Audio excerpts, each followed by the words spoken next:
नमस्कार साथियों, कैसे हैं आप? आशा करता हूँ ठीक होंगे। स्वागत है आपका अपने परिवार प्रकाश क्लासेस में। मैं आपके लिए आज साइंस की क्लास लेकर आया हूँ, जो आगामी एग्जाम के लिए बेहद इम्पॉर्टेंट होने वाली वीडियो है। मैंने इसमें कॉन्सेप्चुअल और पैडागोजिकल क्वेश्चंस भी लिए हैं। आप वीडियो को पूरा वॉच करें। वीडियो आपको पसंद आए तो लाइक कर दें, शेयर कर दें, चैनल को भी तो सब्सक्राइब कर लें भैया। आने वाले हर एग्ज़ाम की तैयारी प्रकाश क्लासेस के साथ बिल्कुल मुफ्त में होगी। अपना प्यार दें और इस प्यार परिवार को बनाने के लिए अपना सहयोग भी दें। एक विनती है कि वीडियो को ज़्यादा से ज़्यादा शेयर कर दें। चलिए तो स्टार्ट करते हैं बिना समय गवाए हुए, फालतू की बात नहीं करते हुए। पहला क्वेश्चन आपकी स्क्रीन पर। पहला क्वेश्चन हमने लिया है, निम्नलिखित में से कौन सी प्रक्रिया वायुमंडल से कार्बन डाइऑक्साइड को हटाने के लिए जिम्मेदार है भैया? क्या प्रकाश संश्लेषण, श्वसन, दहन या अपघटन? श्वसन में तो हम कार्बन डाइऑक्साइड गैस को छोड़ते हैं, लेकिन हमें जो है वायुमंडल से कार्बन डाइऑक्साइड गैस को हटाना है। तो ये कौन सी प्रक्रिया होती है? ये प्रक्रिया आपकी प्रकाश संश्लेषण हो जाएगी। प्रकाश संश्लेषण किसे कहते हैं? वह रासायनिक प्रक्रिया जिसके द्वारा पौधे कार्बन डाइऑक्साइड और पानी से भोजन बनाने के लिए प्रकाश का प्रयोग करते हैं, उसको कहीं ना कहीं हम प्रकाश संश्लेषण कहते हैं। वायुमंडल में बिल्कुल भैया, इसीलिए कार्बन डाइऑक्साइड को हटाने के लिए जिम्मेदार है। ठीक है, वीडियो आपको पसंद आए तो प्लीज़ लाइक ज़रूर कर दें, शेयर भी कर दें।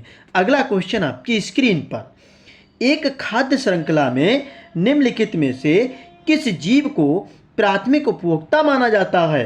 प्राथमिक उपभोक्ता माना जाता है वो भी आपको बताना है। ठीक है, इस क्वेश्चन में एक चीज़ मैं बताने को आपके लिए भूल गया। आपसे पूछा जाए कि वायुमंडल में नाइट्रोजन कितनी है, तो कितनी है भैया? 78% है। ठीक है, आपसे ऑक्सीजन पूछी जाए तो कितनी है? 21% है। ठीक है, और आर्गन पूछी जाए, ये पूछी जाती हैं इसीलिए मैं आपके लिए बता रहा हूँ। ठीक है, 0.93% है। और आपसे पूछी जाए भैया CO2, बेहद इंपॉर्टेंट है, CO2 पूछी जाए तो 0.03% है। ठीक है, अब तो इसकी मात्रा बढ़ती चली जा रही है क्योंकि हम पेड़ों को काट रहे हैं। देखिए क्वेश्चन, एक खाद्य श्रृंखला में निम्नलिखित में से किस जीव को प्राथमिक उपभोक्ता माना जाता है? क्या पौधे, शाकाहारी, मांसाहारी या डिकम्पोजर? ठीक है, पौधों को माना जाता है। बिल्कुल, क्या माना जाता है? पौधों को तो भैया उपभोक्ता नहीं माना जाता, क्योंकि स्वपोषी माना जाता है। स्वपोषी का मतलब क्या है? स्वपोषी का मतलब होता है जो भोजन अपने आप बनाते हों। ठीक है, और उपभोक्ता किसे कहते हैं? जो पौधों पर डिपेंड रहते हैं या किसी दूसरे जीव पर डिपेंड रहते हैं, वो उपभोक्ता कहलाए जाते हैं। ठीक है, हम उपभोक्ता कितने प्रकार के होते हैं? उपभोक्ता आपके 3 प्रकार के होते हैं, प्राथमिक, द्वितीयक और तृतीयक। ठीक है, प्राथमिक उपभोक्ता क्या होते हैं? जो पौधों पर डिपेंड रहते हैं, वो आपके प्राथमिक उपभोक्ता होते हैं, शाकाहारी। ठीक है, और जो जो प्राथमिक उपभोक्ता पर डिपेंड रहते हैं वो आपके द्वितीयक उपभोक्ता कहलाते हैं, और जो द्वितीयक और प्राथमिक दोनों पर डिपेंड रहते हैं वो आपके कहीं ना कहीं तृतीयक उपभोक्ता कहलाते हैं। ठीक है, फिलहाल प्राथमिक उपभोक्ता जो आ जाएगा शाकाहारी हो जाएगा। गाय है आपका, खरगोश है। ठीक है, तो ये आपका शाकाहारी है। ठीक है, मनुष्य आपसे पूछा जाए तो वो भैया कौन सा है? तो वो आपका सर्वाहारी है। ठीक है, डिकम्पोजर जो मृत पदार्थों को छोटे छोटे पदार्थों में विघटित कर देता है भैया, उसी को कहीं ना कहीं डिकम्पोजर कहा जाता है। ठीक है, अगला क्वेश्चन देखते हैं। जीवित जीवों में प्रोटीन के निर्माण के लिए निम्नलिखित में से कौन सा तत्व सबसे आवश्यक है? प्रोटीन का निर्माण करना है आपको। क्या कार्बन नहीं निर्माण करता है। नाइट्रोजन, ऑक्सीजन हमारे श्वसन के लिए है, तो ये तो प्रोटीन नहीं। हाइड्रोजन भी नहीं। तो आपका कौन सा करेक्ट आंसर हो जाएगा? नाइट्रोजन आपका हो जाएगा, जो प्रोटीन के लिए सहायक है। ठीक है, बिल्कुल। वीडियो आपको अगर पसंद आए तो प्लीज़ लाइक ज़रूर कर दें, शेयर कर दें। चैनल को तो सब्सक्राइब कर ही लें, जिससे कि आने वाले हर एग्जाम की तैयारी प्रकाश क्लासेस के साथ बिल्कुल मुफ्त में। निम्नलिखित में से कौन यूकेरियोटिक कोशिकाओं में माइटोकॉन्ड्रिया के कार्य का सबसे अच्छा वर्णन करता है? प्रोटीन संश्लेषण, प्रकाश संश्लेषण, कोशिकीय श्वसन या सेलुलर अपशिष्ट का पाचन? कमेंट फास्ट कमेंट करनी है आपको। बिल्कुल, माइटोकॉन्ड्रिया को कोशिका का पावर हाउस कहते हैं, क्योंकि ये सेलुलर श्वसन को स्थिर करता है। सेलुलर श्वसन में कार्बन डाइऑक्साइड और पानी उपस्थिति में ग्लूकोज का टूटना शामिल है। ये आप ध्यान रखना, ठीक है। तो फिलहाल इस क्वेश्चन का राइट आंसर क्या होगा? कोशिकीय श्वसन राइट हो जाएगा, ठीक है। अगला क्वेश्चन, निम्नलिखित में से कौन एक पारिस्थितिकी तंत्र में डीकंपोजर की भूमिका का सबसे अच्छा वर्णन करता है?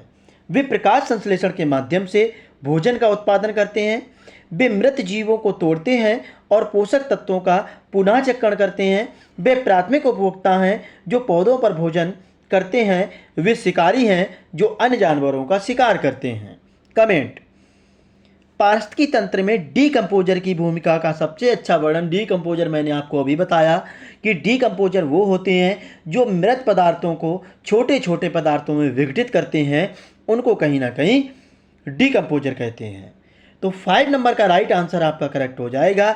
वे मृत जीवों को तोड़ते हैं और पोषक तत्वों का पुनर्चक्रण करते हैं, ठीक है। अगला क्वेश्चन, निम्नलिखित में से कौन सा गुण धातु और अधातु दोनों में समान है? उच्च विद्युत चालकता, उच्च गलनांक, सहसंयोजक बंधन बनाने की क्षमता या लचीलापन? कमेंट धातु और अधातु क्या होते हैं? धातु जो होते हैं वो ऊष्मा का सुचालक होते हैं, यानी ऊष्मा उनमें डायरेक्टली फ्लो हो जाती है, और कुचालक जो होते हैं अधातु होते हैं वो ऊष्मा के कुचालक होते हैं, उनमें डायरेक्टली ऊष्मा फ्लो नहीं होती है, ठीक है। तो कौन सा गुण होगा जो समान होगा? क्या उच्च विद्युत चालकता होगी? नहीं भैया, ये तो आपका धातु है। उच्च गलनांक होगा क्या? 6 नंबर का राइट आंसर क्या करेक्ट हो जाएगा? बिल्कुल, सहसंयोजक बंध बनाने की क्षमता जो होती है वो बिल्कुल समान होती है, ठीक है। अगला क्वेश्चन, निम्नलिखित में से किस नियम का वर्णन प्रत्येक क्रिया के लिए एक समान और विपरीत क्रिया के लिए होती है कथन द्वारा किया गया है? क्या न्यूटन का गति का पहला नियम है? क्या न्यूटन का गति का दूसरा नियम है? न्यूटन का गति का तीसरा नियम है? या सार्वभौमिक गुरुत्वाकर्षण का नियम है? न्यूटन ने आपके जो नियम बताए हैं वो 3 बताए हैं, प्राथमिक, द्वितीयक और तृतीयक। कमेंट कीजिए क्या क्या होंगे। 7 नंबर का राइट आंसर क्रिया और प्रतिक्रिया का नियम हो जाएगा ये। तो क्रिया और प्रतिक्रिया का नियम भैया क्या होता है? जब कोई भी हम कार्य करते हैं, जो जितना हम बल आगे के लिए लगाते हैं तो उतना ही बल हम पीछे के लिए भी लगता है। जैसे कि बंदूक से गोली छोड़ते हैं तो बंदूक से क्या होता है, जितना आगे को बल लगेगा उतना ही हमारे हाथों को वो पीछे को धक्का देती है। तो ये क्रिया और प्रतिक्रिया का नियम हो गया, लेकिन न्यूटन का गति का तीसरा नियम हो गया, ठीक है। वीडियो आपको पसंद आए तो लाइक जरूर कर दें। अगला क्वेश्चन, पौधों में क्लोरोफिल का मुख्य उद्देश्य क्या है? क्लोरोफिल की बात की जा रही है। प्रकाश संश्लेषण के लिए प्रकाश ऊर्जा को अवशोषित करना, पौधों को शाकाहारी जीवों से बचाने के लिए, पानी और पोषक तत्वों के परिवहन के लिए, या संचारात्मक सहायता प्रदान करने के लिए? कमेंट क्लोरोफिल का जो हरा रंग होता है द्रव्य है जो पौधों की कोशिकाओं में क्लोरोप्लास्ट में पाया जाता है और प्रकाश संश्लेषण क्रिया के दौरान इसे रासायनिक ऊर्जा में परिवर्तित करता है, ठीक है। ये भी आप ध्यान रखना। 8 नंबर का राइट आंसर आपका करेक्ट हो जाएगा। प्रकाश संश्लेषण के लिए प्रकाश ऊर्जा को अवशोषित करना, ये क्लोरोफिल का मुख्य उद्देश्य होता है, ठीक है। अगला क्वेश्चन, किस प्रकार के प्रजनन के परिणाम स्वरूप संतानें आनुवंशिक रूप से माता पिता के समान होती हैं? असहवासिक प्रजनन, अलैंगिक प्रजनन, परागगण या क्रॉस निषेचन? असेक्सुअल जो रिप्रोडक्शंस होता है ये आपका क्या होता है? ऐसा रिप्रोडक्शंस जिसमें जो जीव होता है उसके सिंगल पेरेंट्स होते हैं, उसको अलैंगिक प्रजनन कहते हैं। ठीक है, जैसे एग्जाम्पल लिया जाए, अमीबा होता है। ठीक है, बिल्कुल अमीबा भी होता है आपका। और क्या होता है, जरा एक बार कमेंट करेंगे। वेरी गुड, क्या हो जाएगा, अलैंगिक प्रजनन हो जाएगा, जिसमें एकल ही माता पिता होते हैं। अगला क्वेश्चन, अम्लीय वर्षा का मुख्य कारण क्या है? वाहनों में कार्बन डाइऑक्साइड का उत्सर्जन, औद्योगिक प्रक्रियाओं में सल्फर डाइऑक्साइड और नाइट्रोजन ऑक्साइड का उत्सर्जन करना, या कृषि गतिविधियों में मीथेन का उत्सर्जन, या एयर कंडीशनर से ओजोन का उत्सर्जन। अम्लीय वर्षा का मुख्य कारण क्या होता है? अम्लीय वर्षा जो होती है सल्फर डाइऑक्साइड के मिश्रण से कराई जाती है, ये भी आप ध्यान रखना। ठीक है, ये जो ओजोन परत है किस में पाई जाती है? तो ये समताप मंडल में पाई जाती है। ठीक है, ओजोन दिवस कब मनाया जाता है? 16 सितंबर को मनाया जाता है। इसको मापने की कौन सी इकाई है? तो डाप्सन इकाई है। ये ओजोन के बारे में आप ध्यान रखेंगे। 10 नंबर का राइट आंसर आपका करेक्ट हो जाएगा। औद्योगिक प्रक्रियाओं से सल्फर डाइऑक्साइड और नाइट्रोजन ऑक्साइड का उत्सर्जन किया जाता है। वीडियो आपको पसंद आए तो लाइक जरूर कर दें, शेयर भी कर दें। अगला क्वेश्चन आपकी स्क्रीन पर, एक बार कमेंट जरूर करना कि वीडियो आपको कैसी लग रही है। मानव शरीर में कौन सा अंग मुख्य रूप से रसायनों को विसरण करने और दवाओं के चयापचयन के लिए जिम्मेदार है? हृदय, गुर्दे, जिगर या फेफड़ा? कमेंट। वेरी गुड, बहुत अच्छे से कमेंट करते हैं हमारे भाई और बहन, बिल्कुल बहुत अच्छे से। सभी लोग सी यानी जिगर, जिसे लीवर कहते हैं भैया, ये भी आप ध्यान रखना। ठीक है, ये लीवर हो जाएगा इसका राइट आंसर। अगला क्वेश्चन, निम्नलिखित में से कौन सबसे अच्छा बताता है कि कमरे के तापमान पर धातु का चम्मच लकड़ी के चम्मच की तुलना में अधिक ठंडा क्यों लगता है? क्यों लगता है? अभी पीछे मैंने कुछ बताया, क्योंकि जो चम्मच है लकड़ी के चम्मच की तुलना में जो धातु का चम्मच है, धातु ऊष्मा की सुचालक होती है, तो धातुओं का घनत्व लकड़ी की तुलना में अधिक होता है। क्या ये राइट होगा? धातुएं लकड़ी की तुलना में ऊष्मा का बेहतर संचालन करती हैं, धातुएं लकड़ी की तुलना में प्रकाश को बेहतर प्रतिबंधित करती हैं, या धातुओं की विशिष्ट ताप क्षमता लकड़ी की तुलना में अधिक होती है? कमेंट। 12 नंबर का राइट आंसर आपका करेक्ट हो जाएगा। बिल्कुल भैया, यानी धातुएं लकड़ी की तुलना में ऊष्मा का बेहतर संचालन करती हैं। ऐसे ही क्वेश्चन आपके एग्जाम में मिलते हैं, आप चैनल को सब्सक्राइब जरूर कर लें। कोशिका के किस भाग को नियंत्रण केंद्र के नाम से जाना जाता है, यानी कंट्रोल सेंटर? नाभिक, माइटोकॉन्ड्रियन, राइबोसोम या गोल्गी उपकरण? 13 नंबर का राइट आंसर आपका करेक्ट हो जाएगा। नाभिक जो होता है वो कोशिका के भागों को कंट्रोल करता है। ठीक है, अगला क्वेश्चन, वह प्रक्रिया जिसके द्वारा कोई द्रव अपने क्वथनांक के नीचे तापमान पर गैस में परिवर्तित हो जाता है क्या कहलाता है? क्या वाष्पीकरण, संक्षेपण, ऊर्ध्वपातन या जमना? 14 नंबर का राइट आंसर आपका जो करेक्ट हो जाएगा, कमेंट करना है आपको। वाष्पीकरण क्या होता है? वाष्पीकरण वह प्रक्रिया है जिसके द्वारा एक तरल अपने क्वथनांक से नीचे के तापमान पर गैस में बदल जाता है, तो यही आपका राइट आंसर हो जाएगा। वीडियो आपको कैसी लग रही है एक बार कमेंट जरूर करेंगे। अगला क्वेश्चन, निम्नलिखित में से कौन सा विटामिन रक्त का थक्का जमने के लिए आवश्यक है? विटामिन ए की बात की जाए, विटामिन ए से क्या होता है? तो रतौंधी होती है। क्या? बिल्कुल, विटामिन ए सबसे ज़्यादा गाजर में पाया जाता है। ठीक है, विटामिन बी आप कमेंट कीजिए, वेरी होता है क्या? बिल्कुल भैया, विटामिन सी स्कर्वी के लिए जाना जाता है।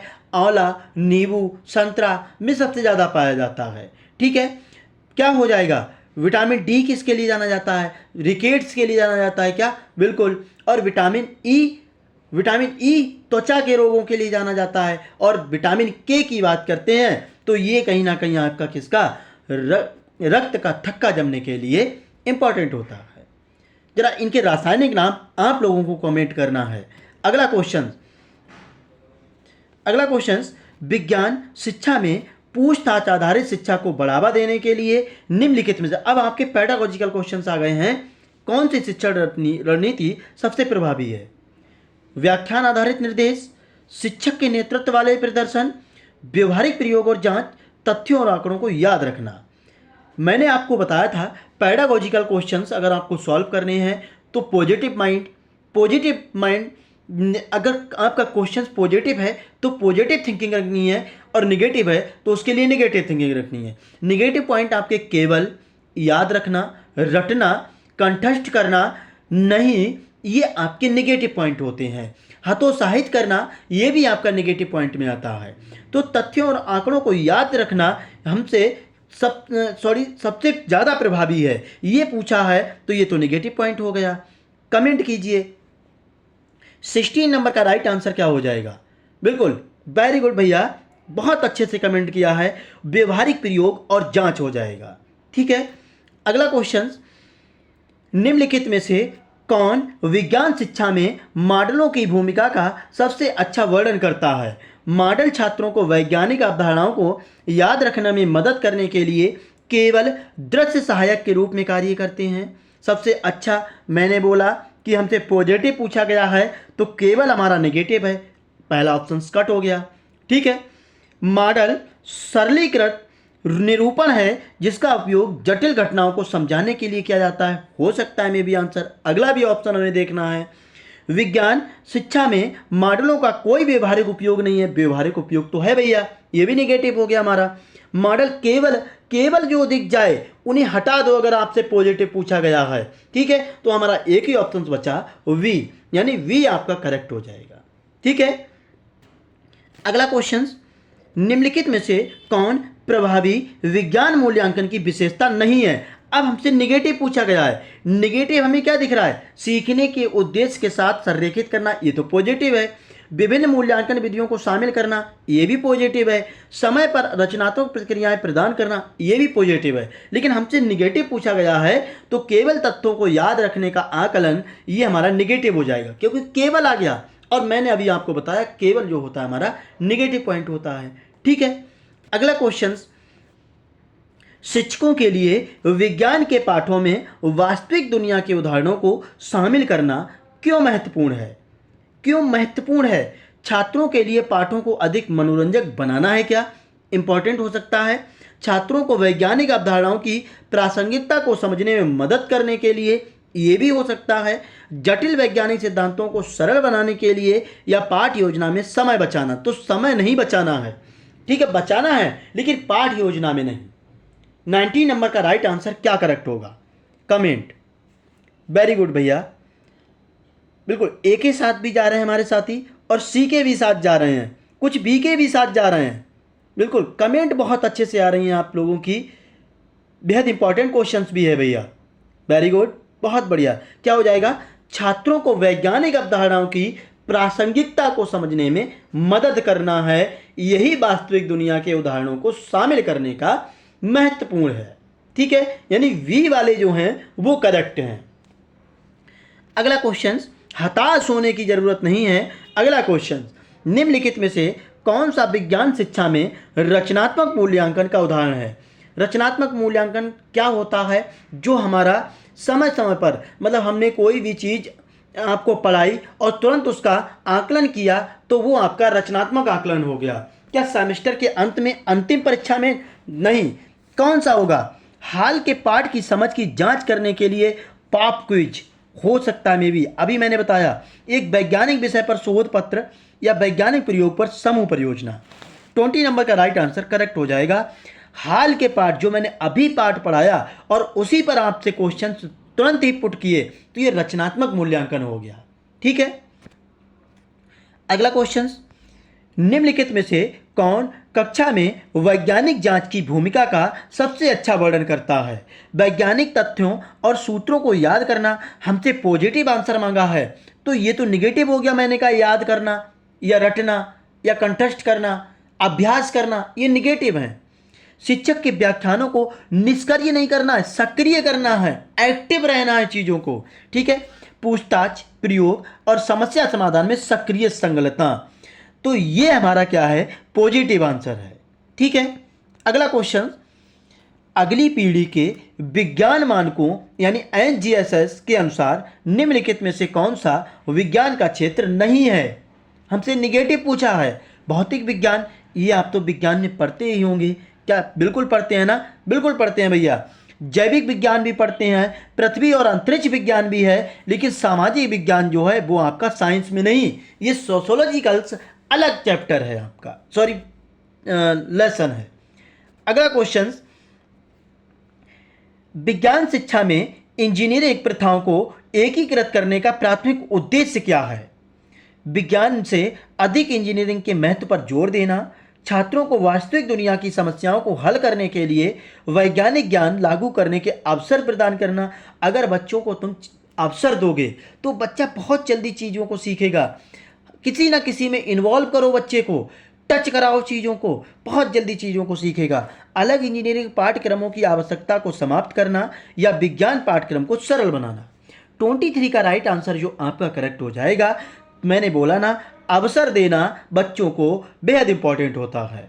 अगला क्वेश्चन, निम्नलिखित में से कौन सा विज्ञान शिक्षा में योगात्मक मूल्यांकन का उदाहरण है? सेमेस्टर के अंत में अंतिम परीक्षा, एक हालिया प्रयोग पर प्रयोगशाला रिपोर्ट, एक वैज्ञानिक विषय पर समूह प्रस्तुति या एक शोध पत्र की सहकर्मी समीक्षा।